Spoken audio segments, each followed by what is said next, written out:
பறவைகள் இங்கே வானத்தை மந்தமான காட்சிகள் இங்கே இந்த சிங்கப்பூர் மண்ணிலே தோன்றுகின்றது. அழகான காட்சிகளோடு பெருமானுடைய உடம்புக்கு பெருமானே வந்து காட்சி தந்தது போல அங்கே 2 பறவைகள் பெருமானுடைய தரிசனத்தை காட்டி சென்றிருக்கின்றன. இப்போது அந்த கும்பம் தயாரான நிலையிலே இருக்கின்றது. அபிஷேகம் ஆரம்பமாக இருக்கின்றது. ஆகவே எல்லோரும் மனதளவிலே வேண்டிக் கொள்ளுங்கள். கும்பாபிஷேகத்தினுடைய பலன் அத்தனை அடியவர்களுக்கும் வேண்டுகின்ற அத்தனை அடியவர்களுக்கும் நிறைவான பலனாக கிடைக்க வேண்டும் என்று எல்லோரும் வேண்டி பிரார்த்தனை பண்ணிக் கொள்ளுமாறு வேண்டுகிறோம். அனைவரும் சேர்ந்து சொல்லுங்கள்.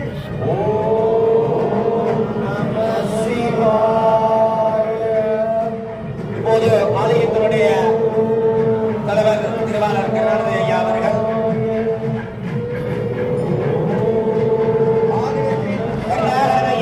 பச்சை கொடி காட்டுகின்ற பொழுது இப்போது மூலஸ்தான பூமி கும்பங்கள் ராஜகோபுர கும்பங்கள் அனைத்தும் மதகரமாக பார்க்கிறது.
இறைவா போற்றி.